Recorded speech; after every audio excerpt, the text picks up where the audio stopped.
welcome back to my channel. So today's setup is really warm, really cozy, about as warm as I can make my very cool toned room look. Today I'm starting a new series which was kind of birthed yesterday on a live stream with me and Lizzie Barnett. I'm sure you know her. And it's basically, I was talking about how I sit and drink gin like every evening. Tonight I've got rhubarb and ginger gin with a couple of raspberries in, just for a little bit of extra something. And somebody said in the comments like, oh, like an evening in with Eve and gin. I think it was Charlotte Croft, so if you're watching Charlotte, then this series name is down to you.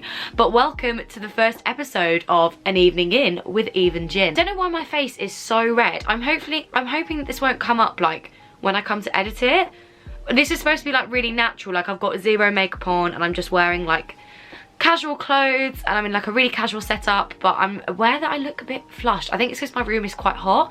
But anyway, today's video is basically going to be the first in a series of like deep chat slash girl talk slash me giving you advice on things. Obviously I'm not experienced in everything, but in my 20 years on this planet I've experienced a fair few of the things that you guys message me about, and it's basically going to be a series where it's super casual, like really chill lighting, where we just sit and have a chat, have a natter about any questions or queries you have. I will keep them anonymous obviously, but make sure you follow my Instagram, EveBennettXX, if you would like to join in these, because I'll probably do a couple whilst we're in lockdown and I'm probably just going to keep it going. But yeah, without further ado, let's get started.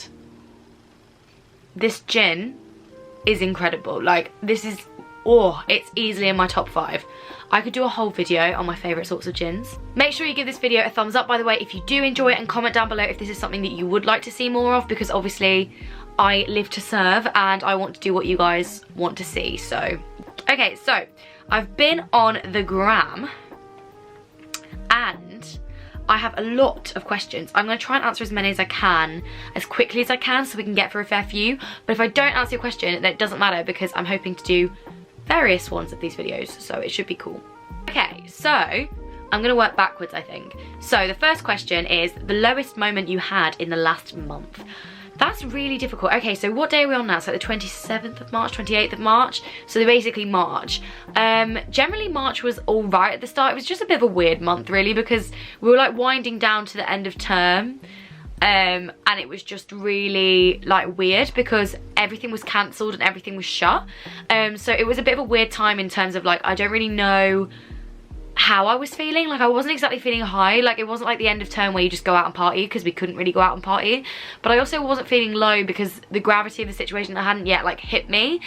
I think for me, the lowest moment of the month would probably be, it was the Wednesday we were at Centre Parks, and it was the day they shut the schools, and I had so many DMs from you guys and I made a quick video about it and everything, and I was so immersed in like helping you guys out, I think, and like talking to you guys, because obviously it was such a big change, that it hit about 9 PM and the enormity of the whole thing just hit me, and I just realised that my future was also completely up in the air, and I just had a bit of a breakdown. But my friends were lovely, and that wasn't low as in like my mental health was really bad. It was more just like, oh my goodness, my entire life is now changed, but like so is everybody's obviously, but like that was kind of when I realised. So I'd say then, and generally apart from that I've kind of just been average, because it's just been such a weird time. I don't think my brain's like vibing with this month really, but it's also not really processing anything. So I don't understand why there are so many cars going past, considering we're in lockdown and like the shop is shut. So like I don't really know where people are going, but whatever. The next one is how to deal with failed talking stages. This is my life, my existence. Like honestly, my life has been, I kid you not, just a string of failed talking stages. Like every single, some of them have got more deep than others, but like essentially I've just gone from the age of 16 through like countless talking stages. They literally suck, especially when you feel like finally you're getting somewhere with it, and then that one just ends up becoming another talking stage too. I would say just take it on the chin and just be grateful that it didn't get any further. I think for me, the ones that have gone a little bit further have ended so much more messily than when a talking stage just kind of fizzled out. So be glad in a way that like it ended while you could still sort of like get that detachment from it, rather than ending when you're like really, really deep in it. It sucks. Like, I literally can't say anything other than it sucks. But also, you need to go through your fair share of talking stages to meet the one. Some people go through 1, some people go through 15, lol me. But like, it's normal, and yeah, like, I don't really know what else to say about that, because honestly, preach it to the choir, sis. Okay, the next one is thoughts on long distance relationships. I've never been in a long distance relationship. I personally know a lot of people in long distance relationships. Some of them have crumbled as soon as they've moved apart, but some people actually do better under long distance relationships. I think, honestly, personally, I think I would be fine, if not better, in one, just because I'm such a, well, I'm not at the moment, but generally I'm a really busy person, and I would be grateful to be able to have the time where I do see them, to be like fully dedicated to them, and then be able to do everything else that I need to do as well. But I also understand that for some people, like, it just doesn't work. I think it's definitely worth a shot, and you should never like break off a relationship preemptively assuming that it's not going to work. But also, by the same token, I understand that a lot of people have a lot of anxiety about it, so I think it's a really hard one to say. Personally, I'm all for it, at least as long as you can see each other relatively frequently. But I know ones that have worked really well, I know ones that have crashed and burned, so it's like, you just have to give it a go, I'm afraid. The next one is quite a deep one, but this is deep chats, so we love it. The next one is falling in love one of your life goals? It is mine, but I don't like that, as it's so out of my control. I think it definitely is on my life goal list. Like, when I see myself down the line, I don't see myself alone, and I hope that I have like met someone who I really love and who loves me too. Is it one of my goals? I mean, yes, in a way, as in like it's a long-term goal, but I'm not putting any strategies in place to achieve it. I'm just letting that kind of be a thing that it is, because every time I've panicked about it and tried to start like actively seeking it, it all just goes like really wrong. So it's kind of like a background goal, but it's not one that I'm like actively working towards, if that makes sense. And yeah, it is a bit scary because it is out of your control, but like, without meaning to sound like a dickhead, what will be, and like, I'm just happy to see where that one goes and focus on my other goals, because in the process, because knowing me, like, if I met someone that I was like head over heels with, from past experience, I feel like it would just become like an obsession very quickly. So with my obsessive personality, it's probably best to obsess over other things at the moment, I'm not gonna lie.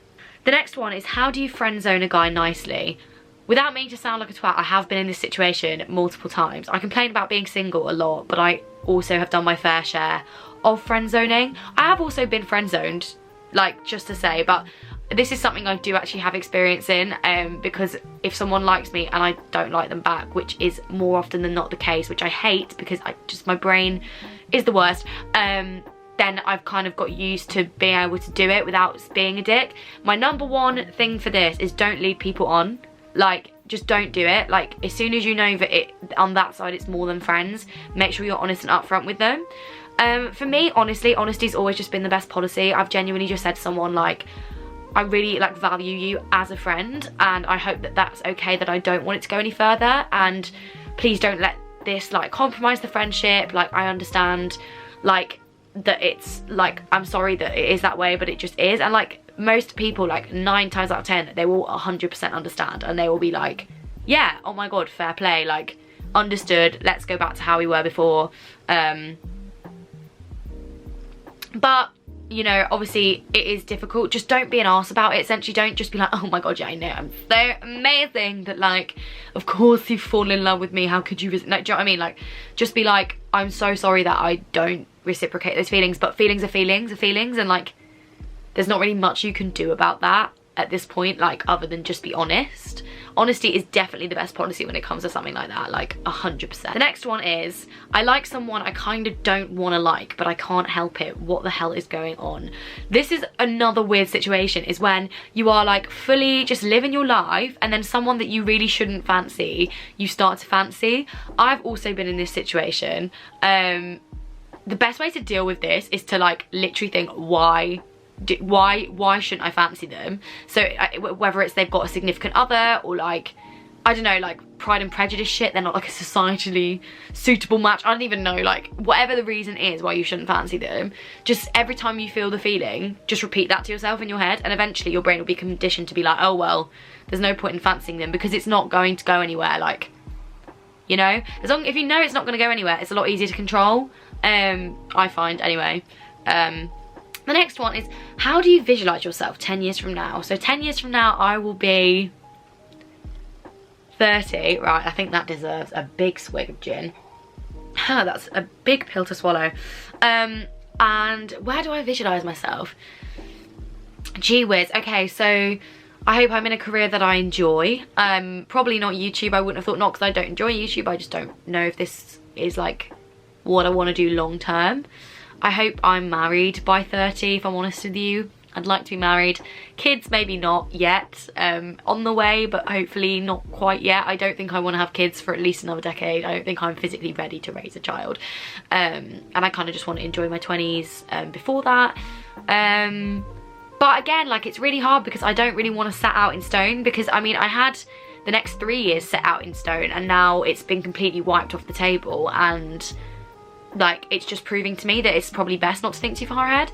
What I really visualize myself is just like genuinely being happy. Sounds cheesy, but like, I don't really care how much I weigh, what I look like, who I'm with, whatever, as long as all of that is making me happy and I'm comfortable in myself. That's all you can really want for 10 years down the line. And I just hope everyone in my family is still happy and healthy too. The next one is, oh, my voice just broke. Okay. Gin is making me warmer. So I'm just starting to get a real hot flush now, but that's fine. The next one is, have you ever questioned your sexuality? I went to a girls' school, and I think like a lot of girls at my school would probably say there was a point where they were like, am I gay? Like, for me, it was never like I was having feelings for girls. But for me, if I'm brutally honest, it was more just like I didn't know any guys really. Like, I genuinely had like one male friend, if that. And so I think I was getting a bit confused whether the familiarity I felt around girls was like feelings. I mean, it's a difficult one because so many people messaged me about this, being like, how do you know if you just feel really happy and familiar around someone, or if you have feelings for them? And I think that was something that I and a lot of my mates did struggle with. I don't really question my sexuality because it's not really a question in my life thus far. Straight, I suppose, but like also like, isn't everyone like a little bit on the spectrum? That's what I've heard. So I'm just a bit like, I don't know. But obviously I'm not well versed in questions of sexuality, so don't listen to me on that one in terms of advice, because I cannot help you there. The next one is really deep, and it's, what is the most painful thing you have ever been told? I can think of 3, and there's one that I'm just not gonna share because it's actually quite sad, and like, not sad as in like sad as in boohoo, as in like it's actually sad that I find that painful. So I'm gonna leave that one aside, although actually I'm not gonna lie, that was the one that stung the most. But like, it's one of them ones where you were ashamed that you found that painful to hear, so I'm not gonna say that one. But the one that sticks out to me in my mind as like genuinely like painful was when I was told that my granddad had cancer and really didn't have that much like longer left to live, because my granddad was my bestest mate in the whole world ever. Like, I was closer to him than my parents. Like, we spent all the time together. He was like my mentor, my best mate. I literally worshipped the ground that he walked on. He was the best person I've ever known since. I've never met anybody better. And I always used to get scared when I was younger that he would get poorly. And then one day it actually did happen. And that was a really, really like sucker punch to the gut. It's been 7 years now since he passed. And now obviously I don't think about it like every day, but every time I hit a milestone, or every time something big happens in my life, or every time I just need some advice, I do get sad, because I'm like, I know that he would have been the best person to give me advice, and it makes me really sad that he never saw me get into Oxford or do well in my GCSEs or my A-levels, because he was always like, he's the reason I'm so academic and the reason I was always so driven. Like, it was all him. I owe it all to him, because he used to tutor me maths, and that's what started it really. So yeah, like, that was without a doubt one of the most like painful things, in a way that it wasn't like as painful as the other thing I'm thinking about in terms of like the instant reaction, but like most painful in terms of like long term. We'd all seen it was coming, so it was a bit of a weird one, and I was only 13, so like, I don't know how your brain can really process something like that. But yeah, next one is, what is your worst boy experience? Oh my days. Like, in terms of like, what do you mean by this? Because there's two levels to this. There's like casual encounters in like clubs and stuff that have just been awful. I've been groped, followed, you name it, like, or there's like in terms of like a long-term like thing. Obviously that would just be a bit like TMI to share, I think, like my long-term male struggles, and like honestly there's not really been any that are like particularly like harrowing. There's definitely been some stinkers, but I wouldn't say that any of them have like scarred me for life, or at least not deeply. But in terms of like casual encounters, like I don't mean like casual sex in that sense, I just mean like casual, like in clubs and stuff. There's definitely been too many to count, and I can't really think of one that was like particularly awful, because I mean, isn't it awful like every time when something like that happens? The next one is, how do you deal with being ghosted? This is the worst thing. Honestly, the worse than a ghost is a soft ghost where they just like your message. I hate that. I hate it when somebody reacts to your message. I'd rather you just left me on red, to be honest. I've been ghosted a fair few times. I think it does sting for a little bit because you're like, ouch, but I also would encourage you to remember that you've probably done it to someone at some point without even realising. A lot of the time I feel like people don't realise. Obviously there is definitely more deliberate ghosting, and that really sucks. I would say the best way to deal with ghosting is to not contact them, for starters. Like, don't try and start that conversation up again, at least not for a while. And I would say just move on to bigger and better things. Like, every time I've been ghosted, I've been like, right. Like, there's definitely deeper ghosting. In terms of ghosting as in, like, somebody suddenly withdrawing their affection for you, like, that you've been seeing for, like, a while, that's different. But if someone you've just been talking to casually, or, like, been on a few dates with kind of drops off, that's kind of different. In terms of, like, I would just take it on the chin. And also, I would also encourage you to remember that sometimes it can be due to other personal circumstances. There's a line in Elizabeth Day's book, How to Fail, where she's basically talking about how every single human on this planet is going through like an individual narrative, and you can't control other people's narratives. And there's a myriad of different circumstances that could have led to them ghosting you. Obviously, it's still not a nice thing to do, but you have probably done it at some point accidentally without realising, and it could be that they've done that too. Does that make sense? Yeah, it sucks though, like there's no two ways about it. This question was the most frequent question by like more than a mile, by like literally so far. Like, I can't even explain to you, like this one came up so much, and it's how to get over a guy you were never with.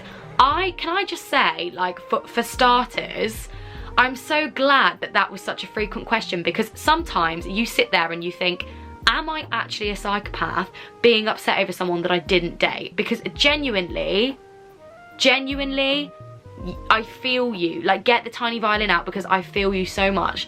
But the amount of you that said that has made me feel so much better, because, oh my Christ, it's such a big situation. Like, so many people have been in that situation. My hot take on this is that sometimes it can be worse, because especially if it was all just a little bit confused. It wasn't a case of like, you really fancied them but you never like told them that, and then it was just a crush.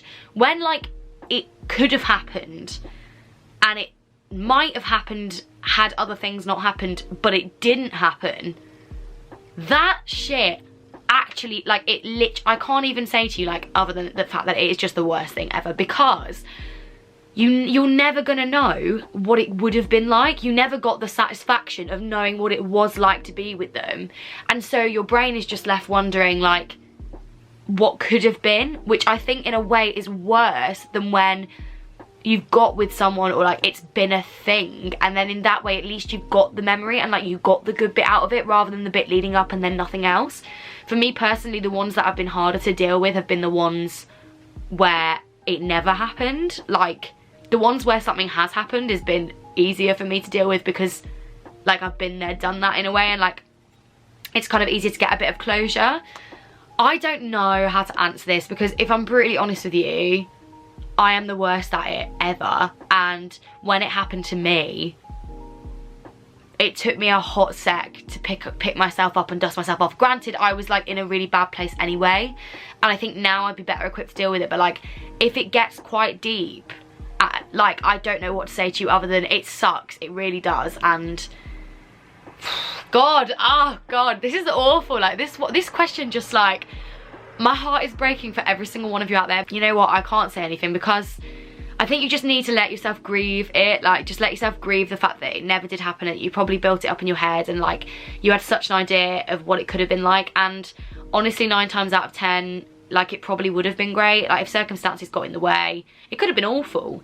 And the way that I kind of dealt with it was like, I was like, well, if they'd have wanted to be with me, they would have been with me, like regardless of the circumstances anyway. And B, you just kind of like, you have to like deconstruct that like image and make sure that you realise that if you had gone further with it and it had actually been someone that you've been with, that you would have seen more of their flaws, and like you would have got to see the other side of them. I think what makes it really hard when you've not been with them is that a lot of the time you've not seen the negative side to them. Well, you have obviously because it's ended, but like you've not seen like the side that you would have seen had it gone further, and that makes it harder to stop like seeing them as like a perfect being in your head.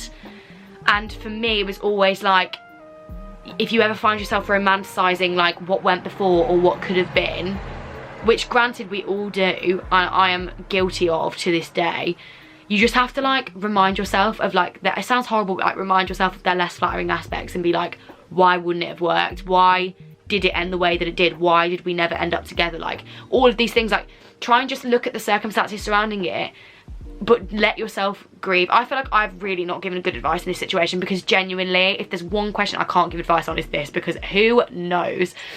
But just, yeah, I don't know how much of this I've cut out, but like accept that like it's shit, like it is literally like awful. Let yourself just be sad about it for as long as you need to be sad about it. Like, I'm actually embarrassed at how long I've been sad about things like that before. Like genuinely, I sit back and I think, I actually can't believe that it affected you for that long. But anyway, my mum always said that a breakup that never was is often worse than an actual breakup. Like, so just hang tight and you will meet someone, and the person that never was will disappear out of your mind, and you will just learn to live with the fact that it probably will never happen, and that's okay. The next one is, do you believe in God? This is one that I was like, oh, because genuinely on a day-to-day basis, questions of religion and spirituality just don't pop into my head. Like, I just don't think about it very often at all, because I am a baptised Church of England member, so I'm a Protestant, and I went to a Catholic primary school. So at primary school, weirdly, I was not very religious because I went to a Catholic primary school, and so I was very much excluded from like what was going on. Like, I couldn't have Holy Communion, I couldn't do my confirmation. Ironically, I spent all of that time doing extra schoolwork, which is probably why I was so academic. But yeah, like no, I wasn't very religious, and like through secondary school I was like, nah, I'm an atheist, like I don't believe in it, even though like it was kind of a Christian-ish sort of school. As I've like grown older, like I don't really know where I stand on it. Obviously, like, I go to church occasionally for like family occasions and like weddings and New Year's and Christmas or what have you. I wouldn't say I'm necessarily like a practicing religious person. I would say like I definitely believe there's something above us, something like a spiritual higher thing. I just don't quite know what that is. And I do feel guilty that sometimes I do find myself like praying like in a time of crisis. But I don't actively pray very often, but I think a lot of people are guilty of that. And I don't really know. I think with when it comes to faith and spirituality, I kind of just let my journey just kind of like, it sounds so cheesy, but like just let my journey just take its natural course. Like, I have times where I feel more faithful and religious, and I have times where I don't, but I don't really know. And I think a lot of people don't know, and I think that that's okay, because the world is so confusing and you're just like, what? Okay, the next one is one I can give advice on, finally. My best friend ditches me for her boyfriend 24/7. She always cancels plans with me for him. What do I do? Been that friend, honestly. Right, okay. For those of you who are going to comment being like, you've never been in a relationship, so how would you know? Like, you just want to spend all your time with your significant other and like, they're so amazing. Right, yeah, I understand. And I've been close enough to a relationship to understand the feelings that you get when you are infatuated with someone, or when you really like someone, whatever it is. But that being said, like, I just don't understand how people can just ditch their friends like that. Like, I get it, you want to spend time with your significant others, but like Molly, for example, and Lydia, they've got significant others, but like there's never been a time where they've cancelled a plan with me or where they've not been like present, and like they do spend a lot of time with their significant others, but they also have time for their friends. It's so doable. And I know so many people, there are so many people in my life that have like completely disappeared off the radar, been completely uncontactable because they spent all of their time with their significant other, and then when they break up they come back and you're like, what the hell? And obviously you welcome them back because like you're a friend and stuff, but if they're literally cancelling plans to be with their boyfriend, get them in the bin, because clearly your friendship did not matter to them as much as it matters to you. And I don't really care how much time you want to spend with your boyfriend, you still have other people in your life that you need to like give attention to. Stuff like this really angers me, because like it's not a case of not having time, it's a case of making time. And I know that for a fact, because I, for example, will always say that I'm really busy, and I am, but if there's somebody that I care about, I will make time for them. Like I will make time. And if anyone ever says to you that they're too busy for you, they're lying, essentially, unless they are literally working back to back and they're just not making you a priority, essentially. If they're going on 4 dates a week with their boyfriend and they can't give out one of them for you, bye. Boy, bye. The next one is, what is your biggest fear in life? Oh my god, this is deep. Okay, we could get deep here. So honestly, until like last year, it was definitely like failure, aka like not getting something that I wanted, or like not achieving something that I'd set out to achieve. Last year was a slap in the face. You guys know why, like for so many reasons, and I felt like such a failure last year. Obviously my exam results I was really pleased with, but I felt like a failure in the sense that they came out of a really, really awful place. And I was rejected, I didn't get JCR president. I was also rejected like on a personal level, whatever. And like basically like I just felt like such a failure last year. Like I felt like I wasn't good enough for anyone really, like just personally. I felt like nobody would ever find me good enough. Failure I don't really think I'm scared of now after that. I think I realised that like everything can go tits up, but it will still work out. This year, for example, all of my goals for this year have just completely gone out the window, and that would have been seen as a failure by me up until last year, but now I'm seeing it as an adventure. Honestly, if I have to take a year out or my degree just gets completely like messed about, I'm just gonna go and get on a flight to Mexico City, and I'm just gonna travel Latin America, and I'm gonna do it, like I am. And that will be an opportunity that I wouldn't have otherwise got. So now I'm much more open to the idea of like being rejected or like failure. I think I'm a lot more resilient in that terms.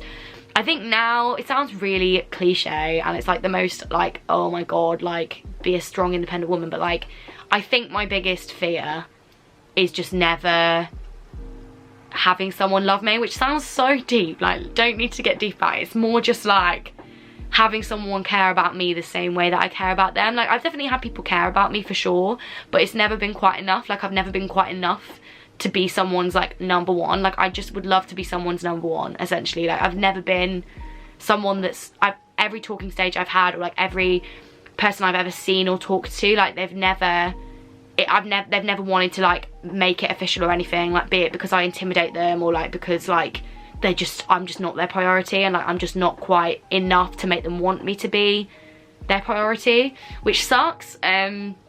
And obviously like this year is now kind of a write-off, so maybe 2021.